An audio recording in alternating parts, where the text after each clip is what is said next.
आता आपण मोदक शिजलेत का बघून घेऊया। हे पहा, मोदक आपले शिजून तयार झालेले आहेत।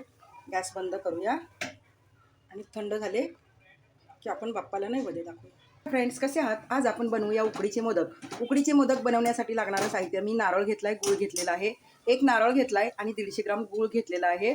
तर आता आपण तो कढईत घालून परत त्याचं सारण तयार करून घेणार आहोत आणि नंतर आपण मोदकाचं पीठ बनवणार आहोत। आता मी अर्धा चमचा तूप घालते, साजूक तूप। 3 वेलची मी कुटून घेतलेले आहेत। गूळ वितळून झालं ना की आपलं सारण तयार होईल। तर आपण गूळ वितळून घेऊया। एकदम शिजवत बसायचं नाही, चिकट होतं, फक्त गूळ वितळून घ्यायचा। गरम होत आलेला आहे, आपण मीठ घालूया। एक छोटा चमचा मी तूप घालते। तुपामुळे ना आपलं पीठ एकदम मऊ तयार होतं।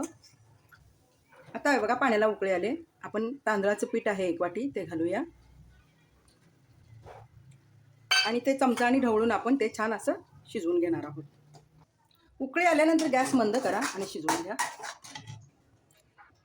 आता 2 मिनिटांसाठी मी झाकण ठेवते आणि उकड शिजवून घेणार आहे।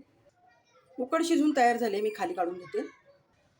इकडे आपण परत थोडंसं तेल घालूया आणि उकड छान अशी मळून घेणार आहोत। एवढा पिठाचा गोळा घेतलेला आहे आणि गोल करून आता आपण त्याची पारी बनवून घेणार आहोत। अशी हातानेच पारी करून घ्यायची। हे बघा, मी अशी पारी करून घेतलेली आहे। त्याच्यामध्ये आता आपण हे सारण घालूया आणि आपण आता मोदकाचा आकार देऊया। हे बघा, कडेने असं फक्त चिमटे घ्यायचे आहेत।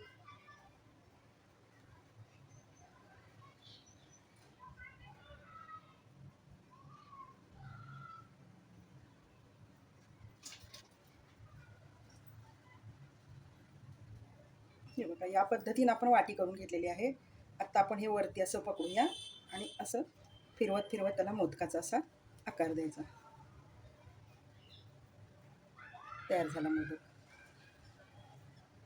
बघा किती सोपं आहे मोदक बनवायला। तर या पद्धतीने बनवा, पटकन तयार होतील। तर आता मी सगळे बनवून घेणार आहे। आता आपण बाकीचे मोदक साच्यामध्ये बनवणार आहोत। हे बघा, पहिल्या मोदकाप्रमाणेच मी करून घेतलाय, साच्यामध्ये घातलाय। फक्त आपण असं दाबून घेणार आहोत। पण काढून दाखवते, हे बघा, या पद्धतीने साच्यातले मोदक तयार होतात आणि खूप आकर्षक दिसतात आणि पटकन तयार होतात। इकडे सगळे मोदक मी तयार करून घेतलेले आहेत। आता आपण शिजवून घेणार आहोत। छान असे वाफवून घ्यायचे। पाहू शकता किती छान मोदक तयार झालेले आहेत। तर आपण चाळणी पातेल्यावरती ठेवूया आणि झाकण ठेवून 20 मिनिटं आपण शिजवून घेणार आहोत।